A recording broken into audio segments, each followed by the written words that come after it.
नमस्ते दोस्तों, आज ऐसी खबर आई है जिसे सुनकर सब लोग हैरान हैं। हमेशा हम सुनते आए थे अगर टू फ्रंट वार हुआ तो भारत को चाइना और पाकिस्तान दोनों से एक साथ लड़ना पड़ेगा। लेकिन इस बार इक्वेशन उलट गई है। पाकिस्तान के डिफेंस मिनिस्टर आसिफ ने टीवी पर बोल्ड स्टेटमेंट दिया है कि इंडिया बॉर्डर पर डर्टी गेम खेल सकता है और पाकिस्तान को दो मोर्चों की जंग के लिए रेडी रहना है और वो रेडी है।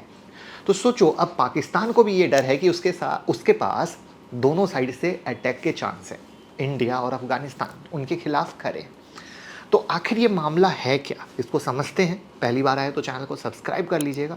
बहुत ही करंट अफेयर की बेहतरीन डिटेल वीडियो आपके साथ हम लाएंगे जो आपको समझने में बहुत आसानी रहेगी। तो देखिए, पाकिस्तान के वेस्ट में अफगानिस्तान है और ईस्ट में है भारत यानी हम। अभी कुछ दिनों से पाकिस्तान अफगानिस्तान बॉर्डर पर लगातार फायरिंग हो रही है, आपने सुना ही होगा। हेवी क्लैशेस हुए हैं, जवान शहीद हुए हैं और सिविलियन भी इंजर्ड हुए हैं। कुछ दिन पहले 48 आवर्स सीज फायर हुआ था, लेकिन वो भी टूट गया।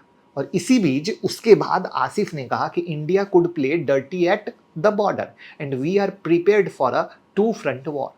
उनका कहना था कि तालिबान गवर्नमेंट जो अब काबुल में है, इंडिया के इन्फ्लुएंस में काम कर रहा है।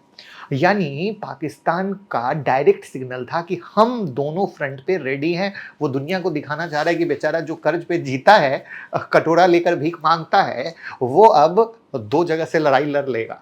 अब समझिए कहानी का दूसरा साइड। अफगानिस्तान और पाकिस्तान के बीच एक बॉर्डर लाइन है, दुरंद लाइन कहते हैं। अफगानिस्तान इस लाइन को मानता ही नहीं है।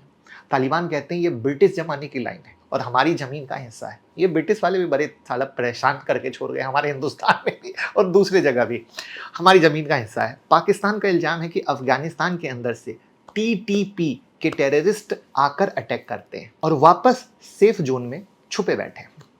तालिबान ने इन सब को डिनाई किया कि भैया ये सब फालतू बातें हैं, पर बॉर्डर पर फायरिंग, टैंक मूवमेंट और वीडियोस ने पाकिस्तान का मजाक बना दिया। अब पाकिस्तान कह रहा है कि अफगानिस्तान दिल्ली के बिहाफ पर प्रॉक्सी वॉर लड़ रहा है। यानी उनके हिसाब से इंडिया पर्दे के पीछे से खेल खेल रहा है। आपको क्या लगता है, सही है या गलत है?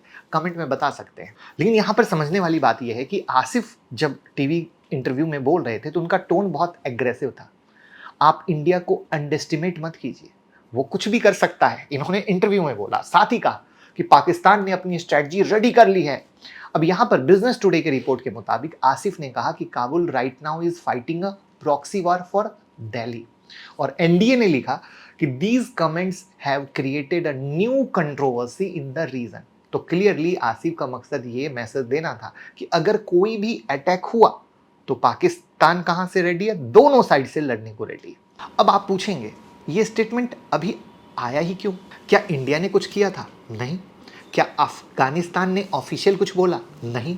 तो रीजन सिंपल है, पाकिस्तान के अंदर हालत बहुत खराब है। इन्फ्लेशन रिकॉर्ड लेवल पे है, बिजली और पेट्रोल की क्राइसिस चल रही है, लोग सरकार से गुस्से में हैं। अब सरकार चाहती है कि पब्लिक का ध्यान गुस्से से हटाकर बॉर्डर पर चला जाए। और ऐसे भी जैसे हम लोग पाकिस्तान विरोधी हैं, पाकिस्तान इंडिया विरोधी है, सीधी सी बात है। तो वहाँ की पब्लिक को ऐसा दिखा दिया जाए कि देश खतरे में है, सब एक हो जाओ। कुछ ऐसा इंडिया में भी होता है क्या? कमेंट में बता सकते हैं। देखिए, पाकिस्तान एक चीज में एक्सपर्ट है, इंफॉर्मेशनल वॉरफेयर। छोटी सी बात को इतना बड़ा कर देता है चिंगम की तरह कि दुनिया भर में उसका वर्जन वायरल हो जाता है। अगर उनका एक टैंक भी बिगड़ गया तो मीडिया में बोलेंगे हमने दुश्मन को डिस्ट्रॉय कर दिया। इस बार भी आसिफ का ये टू फ्रंट वॉर स्टेटमेंट एक मीडिया नैरेटिव मुझे लगता है, जिससे क्या होगा, दुनिया से सिंपैथी मिलेगी और अटेंशन इंडिया पर चला जाएगा। तो न्यूज़ 18 ने लिखा Islamabad want to protect itself as the victim. ठीक है कि भैया हम ही विक्टिम हैं, बाकी सब हम पे दुष्टता दिखा रहा है। और ये ऐसा नहीं है, ये हर बार करता है पाकिस्तान। अब ग्राउंड रियलिटी की बात करते हैं। अभी तक ना इंडिया ने कोई मिलिट्री मूवमेंट किया, ना कोई बॉर्डर एक्शन की न्यूज़ आई। इंडिया ने हमेशा पीस और डिप्लोमेसी को प्रीफर किया है। एक्सपर्ट्स का कहना है ये एक पॉलिटिकल पॉस्चरिंग है, एक्चुअल वार का कोई दूर दूर तक रिस्क है ही नहीं। और इंडिया का बिल्कुल इंटरेस्ट नहीं है इन मामला में, क्योंकि दोनों देश न्यूक्लियर आर्म्ड है। ऐसी सिचुएशन में कोई भी देश रिस्क नहीं लेगा दोस्तों। तो अब सवाल आता है ग्लोबल रिएक्शन क्या हो सकता है। तो अब हमें देखना होगा क्या इंडिया का कोई ऑफिशियल रिस्पॉन्स आता है, पाकिस्तान आर्मी इस बयान का सपोर्ट करती है या नहीं। ध्यान से, पाकिस्तान आर्मी इस बयान का सपोर्ट करती है या नहीं। और अफगानिस्तान तालिबान गवर्नमेंट क्या रिएक्शन देती है। अगर बॉर्डर पर कोई भी सैनिक मूवमेंट बढ़ता है या फायरिंग होती है तो सिचुएशन क्या होगी, सीरियस हो सकती है, वरना ये सिर्फ और सिर्फ पॉलिटिकल स्टंट बन के रह जाएगा, उससे ज़्यादा कुछ नहीं। तो मेरी नज़र से देखा जाए तो पाकिस्तान का 2 फ्रंट वॉर स्टेटमेंट ज़्यादातर प्रोपगेंडा है, पैनिक क्रिएट करने के लिए दिया गया है, सिंपैथी लेने के लिए दिया गया है, रियल ग्राउंड पर कोई डायरेक्ट थ्रेट नहीं है। लेकिन हाँ, साउथ एशिया में टेंशन जरूर बढ़ गया है। तो आप बताओ, आपको क्या लगता है, इंडिया और अफगानिस्तान सच में मिलकर पाकिस्तान को कॉर्नर कर रहा है, हाँ या ना? और वीडियो को शेयर कर दीजिएगा और अच्छा लगा हो तो प्यार मोहब्बत दीजिएगा। Thank you.